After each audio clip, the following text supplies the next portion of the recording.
ও গণভোট প্রদান করে বিজয় চিহ্ন দেখান প্রধান উপদেষ্টা।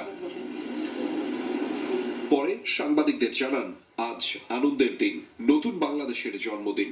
দেশব্যাপী এই জন্মোৎসব পালন করা হবে। সারা দিন ব্যাপী আমরা এই জন্মদিন উৎসব পালন করব। এটার মাধ্যমে আজকে যে প্রক্রিয়া এখান থেকে শুরু হলো, এর মাধ্যমে আমরা অতীতকে বর্জন করলাম। যেসব দুঃস্বপ্নময় অতীত ছিল সেই অংশ আমরা সম্পূর্ণরূপে বর্জন করলাম। আজকের থেকে আমরা প্রতিটি পদে নতুন বাংলাদেশ সৃষ্টি করার সুযোগ পেলাম।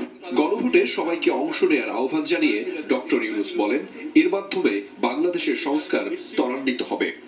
গণভোটটা দিয়ে প্রার্থীর জন্য আমরা ভোট দিলাম, সেটা খুব গুরুত্বপূর্ণ, কিন্তু গণভোটটা খুবই গুরুত্বপূর্ণ। তো সবাইকে আহ্বান জানাচ্ছি গণভোটে অংশ নেওয়ার জন্য, যাতে করে আমরা নতুন বাংলাদেশ গড়ে তুলতে পারি। অপ্রতিশোধ ঘটনা তারা বারংবার ঘটিয়ে যাচ্ছে।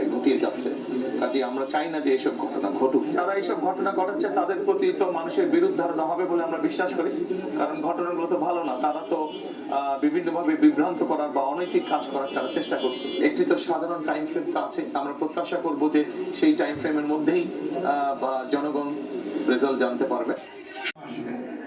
আমি শুধু এতটুকু কথা বলবো, যদি জাতির কোন গরু আর মহান আল্লাহ তাআলার ইচ্ছা আমাদের উপরে আসে, আপনাদেরকে আমার বড় প্রয়োজন, আপনাদেরকে আমার পাশে পেতেই হবে।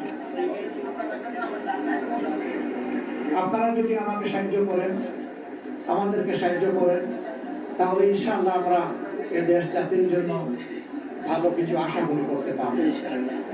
এই সাহায্যটা দুই ধরনের। আমাদের উপরে দায়িত্ব আসলে ইতিবাচক কাজগুলোকে যেমন তুলে ধরবেন, আমাদের ভুল হলেও আমাকে ছাড়বেন না, আমাদেরকে ছাড় দেবেন না। আপনারা যৌক্তিক সমালোচনা করবেন, ধরে দেবেন। আপনারা ধরে দিলেই বড় সাহায্যটা করা হবে।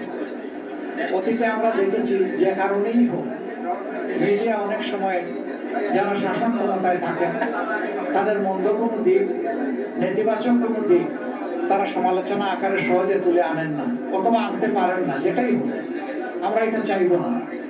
আমরা চাইবো আমাদের মিডিয়া জগৎ যেন এখানে পূর্ণ স্বাধীনতা ভোগ করে। তবে সেই স্বাধীনতাটা হতে হবে আমার স্বাধীনতা, দেশের স্বাধীনতা রক্ষার জন্য। দেশের সার্বভৌমত্ব এবং স্বাধীনতার কোনো ক্ষতি হয় এমন কোনো স্বাধীনতা ব্যক্তি পর্যায়ে হোক, সমষ্টি পর্যায়ে হোক, কারোর জন্যই কাম্য না। কারণ দেশের স্বার্থটাই আমাদের কাছে বড়।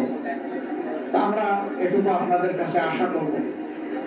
আর এ পর্যন্ত যে সমস্ত ফলাফল